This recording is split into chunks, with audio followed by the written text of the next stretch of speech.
సమాధానమిచ్చారు సోనియా గాంధీ. ప్రవీణ్ మృతి విషయం నా దృష్టికి తెచ్చినందుకు కృతజ్ఞతలు అంటూ చెప్పుకొచ్చారు ఆమె. మీరు లేవనెత్తిన అంశాలను పరిశీలిస్తున్నా అంటూ చెప్పుకొచ్చారు సోనియా గాంధీ. దానికి సంబంధించిన ఆ లెటర్ని మీరు చూడడం జరుగుతోంది ఆర్టీవీ స్క్రీన్ మీద ఎక్స్క్లూజివ్గా.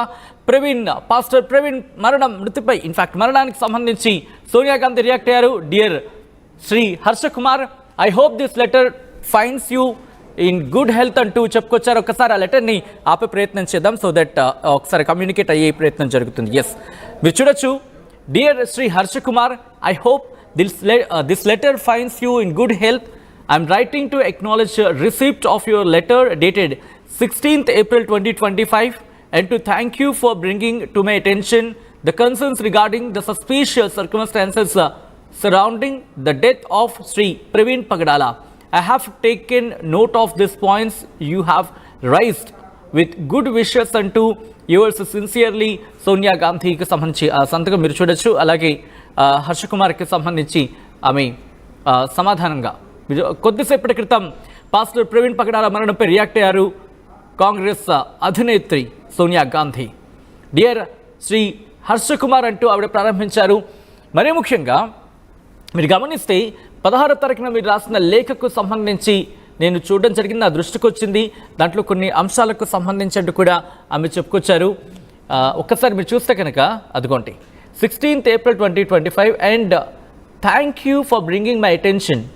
Thank you for bringing to my attention the concerns regarding the suspicious circumstances surrounding the death of Sri Praveen Pagadala.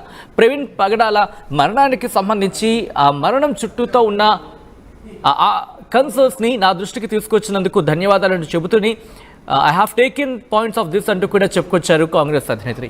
ఈ నేపథ్యంలో హర్ష కుమార్ రియాక్షన్ ఏంటి, అలాగే ఎటువంటి కార్యాచరణతో కాంగ్రెస్ ముందుకు వెళ్ళబోతుంది అంశానికి సంబంధించి ఆంధ్రప్రదేశ్లో ఏం జరిగే అవకాశం ఉంది తెలుసుకునే ప్రయత్నం చేద్దాం. మా ప్రతినిధి ప్రకాష్ అప్డేట్స్ అందించేందుకు సిద్ధంగా ఉన్నారు. ప్రకాష్, కాంగ్రెస్ అధినేత్రి సోనియా గాంధీ రియాక్ట్ అయిన సందర్భాన్ని చూసాం.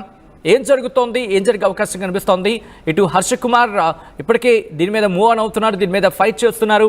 ఇప్పుడు కాంగ్రెస్ పార్టీ కూడా ఈ అంశానికి సంబంధించి సీరియస్గా ఆంధ్రప్రదేశ్లో ఫైట్ చేయబోతోందా? ప్రవీణ్ పగడాల మృతిపై ఇంకా అనేక అనుమానాలు ఉన్న పరిస్థితి ఉన్న అందరూ కూడా తెలిసిందే. ఈ నేపథ్యంలో అది ఇంకా నిన్న మొన్నటి వరకు కూడా తెలుగు రాష్ట్రాల్లో ఈ సంచలనంగా మారిన ఘటన అందరూ కూడా తెలిసిందే.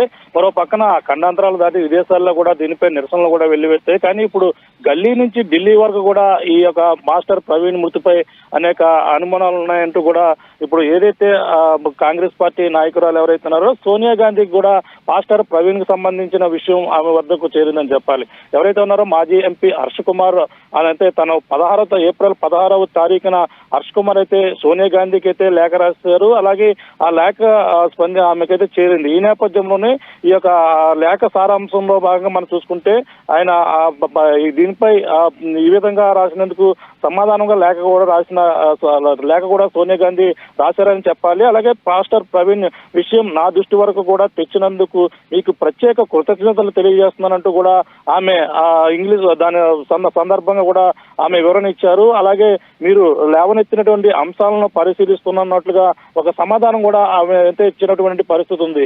ప్రధానంగా తెలిసిందే ఇప్పటికే ఈ యొక్క మాస్టర్ ప్రవీణ్ విషయం మరో పక్కన కేఏ పాల్ ఇప్పటికే కోర్టును ఆశ్రయించారు. మరో పక్కన హర్ష కుమార్ కూడా దానిపై కేసులు కూడా నమోదయ్యారు. అలాగే పాస్టర్ అజయ్ పేరుతో పాటు 11 మందిపై కూడా దీనిపై కేసులు నమోదైన పరిస్థితి అందరూ కూడా తెలిసిందే. మరో పక్కన వివాదం రేగుతుంది, మరో పక్కన అధికారులు ఇది ప్రమాదంగా జరిగిందని చెప్పేసి కేసునైతే క్లోజ్ చేసినటువంటి పరిస్థితి అందరూ కూడా తెలిసిందే. ఈ నేపథ్యంలోనే వాళ్ళకి అనుమానాలు ఉన్నాయని కూడా చెప్పుకొస్తున్న పరిస్థితి. ఇది ముమ్మాటికి హత్య అంటూ కూడా ఎవరైతే హర్ష కుమార్ చెప్పుకొస్తున్నారు, తన మీడియా ముఖం కూడా చెప్పుకొస్తున్నారు. ఇటీవల ఏదైతే ఈస్టర్ అలాగే గుడ్ ఫ్రైడే పురస్కరించుకుని పాస్టర్ ప్రవీణ్ కి అయితే సంతాపం తెలియజేస్తూ క్యాండిల్ ర్యాలీ కూడా నిరసనగా అయితే పిలుపునిచ్చారు. ఈ నేపథ్యంలో రాజమండ్రిలో ఉద్రిక్త వాతావరణం నెలకొంది. అలాగే పాస్టర్ ప్రవీణ్ కి సంబంధించిన చనిపోయినటువంటి ప్రాంతంలో పాస్టర్లు భారీ ఎత్తున తరలి వచ్చారు, క్యాండిల్తో నిరసన కూడా తెలియజేశారు. ఈ నేపథ్యంలో హర్ష కుమార్ కూడా ఇటీవల అరెస్ట్ చేసినటువంటి పరిస్థితి తెలిసిందే. అరెస్ట్ చేసిన తరుణం కూడా దాదాపుగా 2 గంటల తర్వాత ఆయన్ని విడుదల చేసినటువంటి పరిస్థితి మరో పక్క కొనసాగుతుంది. ఈ అన్ని విషయాల్లో పక్కన ఇలా జరుగుతుంటే ఆయన అయితే పాస్టర్ ప్రవీణ్ పై ఆయన పోరాటం అయితే చేస్తున్నారు. దీనిపై ఇంకా ఎంత దూరమైనా వెళ్తాను, ఇది ఇంకా ముమ్మాటికి వచ్చేది ఇది అనేది కూడా ఆయన అయితే లేవనెత్తి కూడా హర్ష కుమార్ రాసిన లేఖకు రియాక్ట్ అయ్యానంటూ కూడా చెప్పుకొచ్చిన సందర్భంలో హర్ష కుమార్ తో భేటీ అయ్యే అవకాశం ఉందా సోనియా గాంధీ ఆ తర్వాత ఈ అంశానికి సంబంధించి ఇన్ఫాక్ట్ పార్లమెంట్ లో ప్రస్తావించే సందర్భమో లేకపోతే దీన్ని ప్రశ్నించే సందర్భమో లేకపోతే ఇక్కడికి వచ్చి ఈ అంశానికి సంబంధించి కాంగ్రెస్ పార్టీ కూడా ఫైట్ చేసే ప్రయత్నము ఈ అంశాలకు సంబంధించి ఏమైనా చర్చ జరుగుతుందా? హర్ష కుమార్ ఏమైనా అంటున్నారు అక్కడ? అంటే ఆయన హర్ష కుమార్ అయితే 16వ తేదీన అయితే సోనియా గాంధీకి అయితే లేఖ రాశారు. సోనియా గాంధీకి లేఖ రాసిన నేపథ్యంలోనే ఆమె ఈ యొక్క పాస్టర్ ప్రవీణ్ విషయం అయితే ఆమె దృష్టికి ఇప్పటి వరకు కూడా వెళ్ళుండే అవకాశం అయితే లేదంటే అంటే ఇప్పటికి ఏదైతే క్రిస్టియానిటీ మీద ఈ విధంగా దాడులు జరుగుతున్నాయి అనేది ఆయన అంతా ఇంకా లేఖలో ఇంకా చాలా అంశాలు అయితే రాసుకొచ్చారు. ఇది ముమ్మాటికి ఇది ఒక ప్రీ ప్లాన్డ్ గా అందులో మొదటి నుంచి కూడా అనుమానాలు వ్యక్తం చేస్తున్నారు. అంటే ఆయన పాస్టర్ ప్రవీణ్ పగడాల కాదు, బైక్ మీద డ్రైవ్ చేసింది, వైన్ షాప్ లోకి వెళ్లి ఈ విధంగా మద్యం తాగి చనిపోయినట్టుగా చిత్రీకరించారనే అంశాలు అనేక అంశాలు కూడా హర్ష కుమార్ కూడా అందులో లేవనెత్తినటువంటి పరిస్థితి ఉంది. ఆయన ప్రమాదం బండి 5 అడుగుల లోతులో పడిపోతే ఏ విధంగా ప్రమాదం జరిగింది, ఒకవేళ బైక్ ప్రమాదమే జరిగి ఉంటే మాత్రం బైక్ ఒక పక్కన మనిషి ఒక పక్కన పడి ఉంటారు, అతని మీద పడి ఎలా ఉంటుంది అనేది కూడా అనుమానాలు ఆయన మొదటి నుంచి చూపిస్తున్నారు. ఈ అంశాలు కూడా అతని లేఖలో కూడా పూర్తిగా సోనియా గాంధీ అర్థమయ్యే రీతిలో కూడా వివరించినటువంటి పరిస్థితి ఉంది. ఆమె దానికి లేఖ అన్ని కూడా వివరణ అర్థం చేసుకున్న తర్వాత సోనియా గాంధీ కూడా సమాధానం ఇస్తూ ప్రవీణ్ మృతికి విషయం నా దృష్టికి తీసుకొచ్చినందుకు ఆమె ప్రత్యేకంగా హర్ష కుమార్ కూడా కృతజ్ఞతలు తన లేఖ ద్వారా రిప్లై ఇస్తూ కూడా చెప్పుకొచ్చినటువంటి పరిస్థితి ఉంది.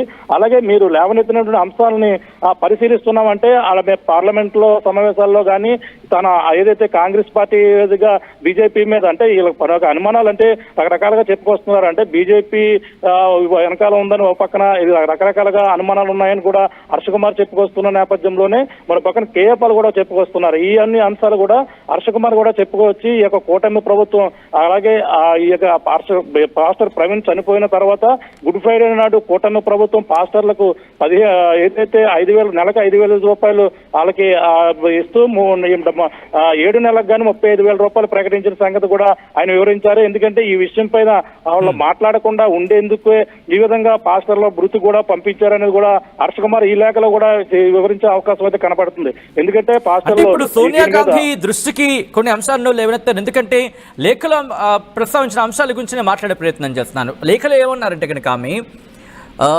Thank you for bringing to my attention the concerns regarding the suspicious circumstances surrounding the death of Sri Praveen Pagadala. అంటే ప్రవీణ్ పగడాల మరణం చుట్టూతో ఉన్న అనుమానాలకు సంబంధించి ఆందోళనకు సంబంధించి కావచ్చు వాటిని నా దృష్టికి తీసుకొచ్చినందుకు ధన్యవాదాలు చెప్పుకొచ్చారు. సో కొన్ని అంశాలను ఇక్కడ ఆయన ప్రస్తావించినట్టుగానే మనం భావించాలి. సోనియా గాంధీకి రాసిన లేఖలు I have taken note of the points you have raised. మీరు రైజ్ చేసిన పాయింట్స్ని నేను నోట్ చేసుకోవడం జరిగింది అంటూ అంటే నా దృష్టిలో ఉంచుకోవడం జరిగిందంటూ కూడా ఆమె చెప్పిన పరిస్థితుల్లో ఇప్పుడు ఎలా ముందుకు వెళ్ళే అవకాశం కనిపిస్తుంది? ఎందుకంటే కాంగ్రెస్ పార్టీకి సంబంధించి ఇప్పుడు ఆంధ్రప్రదేశ్లో ఈ అంశాన్ని గట్టిగా మాట్లాడే అవకాశం ఉందనుకో. ఎందుకంటే ప్రధానంగా ఒక క్వశ్చన్ రైజ్ అవ్వడం జరుగుతుంది. షర్మిల కావచ్చు మిగతా వాళ్ళు ఇంకా రియాక్ట్ కావడానికి కాంగ్రెస్ పార్టీ నుంచి అంటూ కూడా క్వశ్చన్ రైజ్ అవుతున్న విధంగా హర్ష కుమార్ రియాక్షన్ ఇప్పుడు కాంగ్రెస్ రియాక్షన్గా చూసే అవకాశం ఉంటుందనుకోవాలా? సోనియా గాంధీతో ఒకవేళ భేటీ అయిన తర్వాత నుంచి ఏం జరిగే అవకాశం కనిపిస్తుంది ఇక్కడ? నుంచి ఎటువంటి వాయిస్ అయితే క్లియర్ గా రాలేదు. ఎటువంటి పార్టీల నుంచి కూడా పాస్టర్ ప్రవీణ్ మృతిపై ఎటువంటి మద్దతు కూడా లభించలేదని చెప్పాలి. కేవలం హర్ష కుమార్ మాత్రమే, అతను మాజీ ఎంపీ గాని ఒక దళిత నాయకుడు గాని కూడా అందరూ కూడా తెలిసిందే. ఆయన అమలాపురం మాజీ ఎంపీ కూడా పనిచేశారు. ఆయన కాంగ్రెస్ పార్టీలోనే కొనసాగుతున్నారు. కానీ తను ఇప్పటి వరకు తన ఒంటరి పోరాటంగా తన వ్యక్తిగత దీని ఒక అంశంగానే పోరాడారు. అంటే పాస్టర్ ప్రవీణ్ ఇది ఒక క్రైస్తవ సంబంధించినటువంటి పాస్టర్ కాబట్టి ఆయన్ని ఈ విధంగా హత్య చేశారు, ఇది హత్య చేసి ఒక ప్రమాదంగా చిత్రీకరించారనేది కేవలం అతను మాత్రమే అతని వాయిస్ వినిపించింది. మరో పక్కన ప్రజాశాంతి పార్టీ అధ్యక్షుడిగా ఉన్న ఎవరైతే కేఏపాల్ గారు మాట్లాడిన విషయం అందరూ కూడా తెలిసింది. ఈ నేపథ్యంలోనే ఆయన హైదరాబాద్ లో ఉంటున్నారు పాస్టర్ ప్రవీణ్ పగడాల. హైదరాబాద్ లో ఒక పక్కన దీనిపై రేవంత్ రెడ్డి కూడా సీఎం రేవంత్ రెడ్డి కూడా స్పందించాలంటూ కూడా పదే అన్నారు. కానీ ఇప్పటి వరకు కూడా దానిపై మాట్లాడిన పరిస్థితి దాఖలాలు అయితే కనిపించలేదు. ఎందుకంటే